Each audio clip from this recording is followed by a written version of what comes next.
നമസ്കാരം, കൊട്ടാരക്കര മീഡിയയിലേക്ക് സ്വാഗതം. കൊട്ടാരക്കര നഗരസഭയുടെ 2024-25 വർഷത്തെ വാർഷിക ബജറ്റ് ഇന്നലെ നഗരസഭ ചെയർമാൻ SR രമേശിന്റെ നേതൃത്വത്തിൽ നടത്തുകയുണ്ടായി.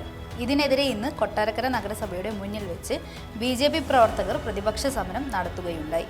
ബജറ്റ് കത്തിച്ചു കളഞ്ഞുകൊണ്ടാണ് പ്രതിഷേധ സമരം നടത്തിയത്. നഗരസഭയുടെ വാർഷിക ബജറ്റിൽ കഴിഞ്ഞ വർഷത്തെ അതേ കാര്യങ്ങൾ തന്നെയാണ് ഈ വർഷത്തെ ബജറ്റിലും അവതരിപ്പിച്ചത്. സമരാഗ്നിയുടെ മുൻപുള്ള ഒരു സൂചനാ സമരമാണിത്. നമുക്കെല്ലാവർക്കും അറിയാം, ഇന്നലെ ഈ സമരം സംഘടിപ്പിച്ചിട്ടുള്ളത് നമുക്കറിയാം. ഇന്നലെ ഇവിടെ ഒരു പ്രഹസനം നടന്നു. എല്ലാ മാധ്യമങ്ങളും ഉണ്ടായിരുന്നു. എന്തായിരുന്നു ഈ പ്രഹസനം? കഴിഞ്ഞ നഗരസഭ പുതിയ ഭരണകൂടം വന്ന ശേഷം മൂന്നാമത്തെ ബജറ്റ് വെറും ഒരു പ്രഹസനമായി മാറിക്കഴിഞ്ഞു. കാരണം വ്യക്തമായ തെളിവിൻ്റെ അടിസ്ഥാനത്തിലാണ് ഭാരതീയ ജനതാ പാർട്ടി ഇത് പ്രഹസനമെന്ന് പറയുന്നത്. അല്ലെങ്കിൽ ഇവിടെ ഇരിക്കുന്ന നഗരസഭാ ചെയർമാനെ ഞങ്ങൾ വെല്ലുവിളിക്കുന്നു.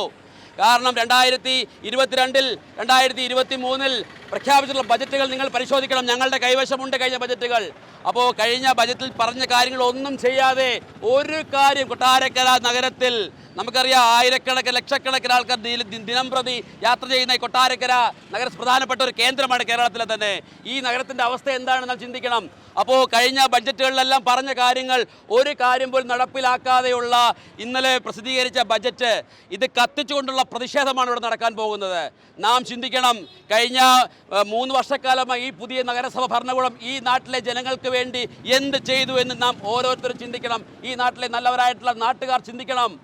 നമുക്കറിയാം, ആദ്യം 2 കൊല്ലം കേരള കോൺഗ്രസ് ബിയുടെ ഒരു ചെയർമാൻ ഭരിച്ചു, ഷാജു. അദ്ദേഹം ഒരു വികസനവും നടത്തിയിട്ടില്ലെങ്കിലും പട്ടിയെ പിടിക്കാൻ മിടുക്കനായിരുന്നു. ആ തെരുവ് നായ ശല്യമെങ്കിലും ഒഴിവാക്കാൻ ആ ചെയർമാൻ കഴിഞ്ഞിട്ടുണ്ടെങ്കിൽ ഇപ്പോൾ ഇരിക്കുന്ന ഉളുപ്പില്ലാത്ത SR രമേശ് എന്ന് പറഞ്ഞ ചെയർമാന് ഒരു കാര്യം ചെയ്യാൻ സാധിച്ചിട്ടില്ല. കാരണം അദ്ദേഹം നഗരപിതാവാണ്. പക്ഷേ അദ്ദേഹം ആ നഗരപിതാവിൻ്റെ കസേരയിൽ ഇരിക്കുന്നത് എന്താ പറയുക, പാർട്ടിയുടെ ഏരിയ സെക്രട്ടറിയുടെ കസേരയിലിരിക്കുന്ന മനസ്സുമായിട്ടാണ് അവിടെ ഇരിക്കുന്നത്. കാരണം പാവപ്പെട്ടവർ നിരവധി ആനുകൂല്യങ്ങൾ തേടിയെത്തുന്ന പാവപ്പെട്ടവരെ കൊണ്ട് പാർട്ടി മെമ്പർഷിപ്പ് എടുപ്പിക്കുക, എടുത്തില്ലെങ്കിൽ ആനുകൂല്യങ്ങൾ നൽകാതിരിക്കുക. അപ്പോൾ തികച്ചും നഗരപിതാവിൻ്റെ ജോലികൾ ചെയ്യേണ്ട പുള്ളി നഗരപിതാവ് എന്ന സ്ഥാനം മറന്നുകൊണ്ട് പാർട്ടിയുടെ ഏരിയ സെക്രട്ടറി ആയിരുന്ന അദ്ദേഹം ആ പാർട്ടി ഏരിയ സെക്രട്ടറിയുടെ പണിയാണ് ഇവിടെ ചെയ്യുന്നത്. ഇതിനെ ശക്തമായി പ്രതിഷേധിക്കാൻ BJPയുടെ 5 തങ്കത്താമരകൾ, BJPയുടെ 5 കൗൺസിലർമാർ ഇതിനകത്തുണ്ടെന്ന് നിങ്ങൾ ചിന്തിക്കണം. നമുക്കറിയാം, നേരത്തെ സ്വാഗത പ്രാസംഗികൻ സൂചിപ്പിച്ചു കഴിഞ്ഞ ബജറ്റിൽ ഉൾപ്പെട്ട കാര്യങ്ങൾ എന്തൊക്കെയായിരുന്നു. നമുക്കറിയാം, ഇവിടെ ഘോരം കഴിഞ്ഞ ചെയർമാനൊക്കെ പ്രസംഗിച്ച് നടന്നു. കൊട്ടാരക്കര ഇപ്പോൾ മാറ്റി മലത്തിക്കളയുമെന്ന് പറഞ്ഞു. എന്ത് സംഭവിച്ചു ഞാൻ ചിന്തിക്കണം. നേരെ സൂചിപ്പിച്ചു, കൊട്ടാരക്കര ചന്ത 2-3 വർഷമായി ചന്ത നവീകരിക്കും, മാർക്കറ്റ് നവീകരിക്കുമെന്ന് പറഞ്ഞ് ഒരു ചെറു വിരൽ അനക്കാൻ കഴിഞ്ഞില്ല. അതുകൊണ്ട് എന്താ ഗുണം? ഒരു സ്വകാര്യ ഉടമയുടെ വസ്തുവിലുള്ള മണ്ണെടുത്തുകൊണ്ട് അവിടെ അദ്ദേഹത്തിന് നിലനികത്താനുള്ള അല്ലെങ്കിൽ അയാളുടെ വസ്തു നിരപ്പാക്കാനുള്ള അനുമതി കൊടുത്തതാണ്. അല്ല, ചന്ത ഇതുവരെ മാറ്റി സ്ഥാപിക്കാൻ കഴിഞ്ഞിട്ടില്ല. ആ ചന്ത നിർമ്മിക്കുന്നതിന് വേണ്ടിയിട്ടുള്ള ഷീറ്റ്, റൂഫിംഗ് ഷീറ്റ് ദിവസ വാടകയ്ക്ക് എത്ര വാടക? 10 ലക്ഷം രൂപ വാടകയ്ക്കാണ് ഈ ചന്തയ്ക്ക് വേണ്ടിയുള്ള റൂഫ് എടുത്തേക്കുന്നത്. അപ്പോൾ ഈ പൈസ എവിടുന്നാണ്? 10 ലക്ഷം ഒരു ചന്ത ഇതുവരെ വരാതെ വെറുതെ വാടക നൽകുകയാണ് ഈ നഗരസഭ.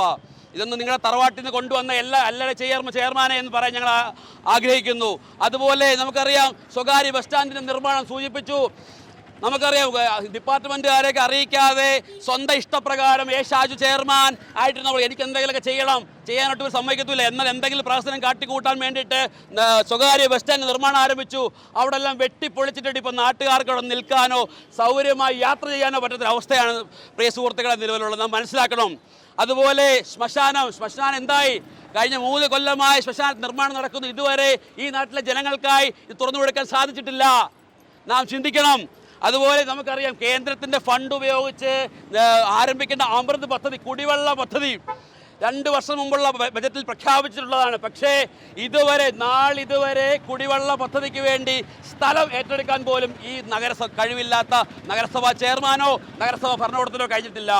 കൊട്ടാരക്കര നഗരസഭയുടെ ബജറ്റിനെതിരെ ശക്തമായി പ്രതിഷേധിക്കുന്ന ഒരു പ്രതിഷേധ സമരമാണ് ഇവിടെ നടക്കാൻ പോകുന്നത്. ഈ ബഡ്ജറ്റ് കത്തിച്ചുകൊണ്ട് ഈ ബഡ്ജറ്റിനെതിരെ പ്രതിഷേധിക്കുകയാണ് ഭാരതീയ ജനതാ പാർട്ടി. നമുക്കറിയാം, ഒരു ബഡ്ജറ്റ് എന്ന് പറഞ്ഞാൽ ഒരു പ്രദേശത്തിൻ്റെ ഈ നഗരസഭയുടെ മുഴുവൻ പ്രതീക്ഷയും ആശയും ആവേശവുമാണ് ഒരു ബഡ്ജറ്റ്. ആ ബഡ്ജറ്റിൽ പ്രതീക്ഷ അർപ്പിച്ചുകൊണ്ടാണ്, അത് സ്റ്റേറ്റ് ബഡ്ജറ്റായാലും കേന്ദ്ര ബഡ്ജറ്റായാലും ഇതൊക്കെ നമ്മുടെ ജനങ്ങളുടെ ഒരു പ്രതീക്ഷയാണ്.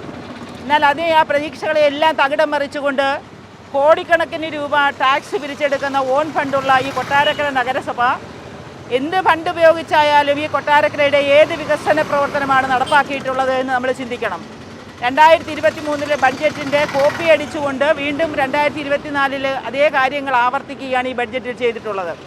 അപ്പോൾ തീർച്ചയായിട്ടും നമ്മുടെ ഈ ബഡ്ജറ്റ് ഈ നഗരസഭയിൽ ഇത്രയും വർഷം കൊണ്ട് ഭരിക്കുന്ന ഈ CPM-ഉം കോൺഗ്രസും മാറി മാറി ഭരിച്ച കേരളം പോലെ കേരളത്തിൻ്റെ അവസ്ഥ നമുക്കറിയാം. ഇന്ന് കേരളം ഈ ഇത്രയും വർഷം കോൺഗ്രസും കമ്മ്യൂണിസ്റ്റും മാറി മാറി ഭരിച്ച് ഈ നാട് ഈ ദൈവത്തിൻ്റെ സ്വന്തം നാടെന്ന് നമ്മൾ വിളിച്ചിരുന്ന എത്രയും മഹത്തരമായ ഈ നാട് ഇന്ന് നാമാവിശേഷമായി ഇന്ന് മനുഷ്യന് ജീവിക്കാൻ പറ്റാത്തൊരവസ്ഥയിലേക്ക് നമ്മുടെ യുവജനങ്ങൾ നാട് വിട്ടോടുകയാണ്.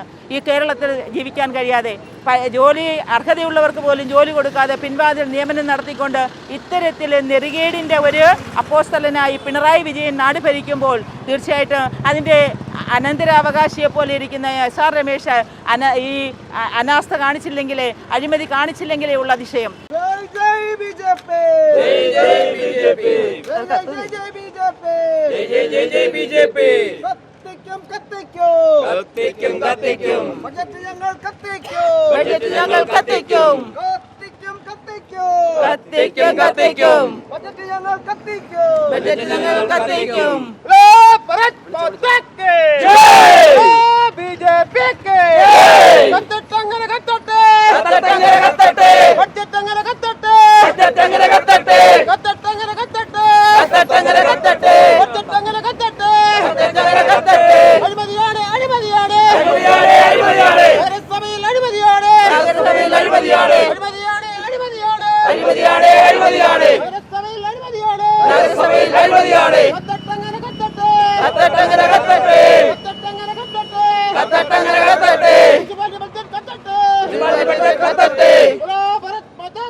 ഇടതുപക്ഷ സർക്കാർ വന്നതിന് ശേഷം എല്ലാം ശരിയാക്കാം എന്ന് പറഞ്ഞ ബഹുമാനപ്പെട്ട മുഖ്യമന്ത്രിയുടെ അതേ ചുവട് വെച്ച് ബഹുമാനപ്പെട്ട ചെയർമാനും സെക്രട്ടറിയും കൊട്ടാരക്കരയെ ശരിയാക്കിയ ഒരു ബഡ്ജറ്റാണ് ഇന്ന് നമുക്ക് കാണാൻ കഴിഞ്ഞത്.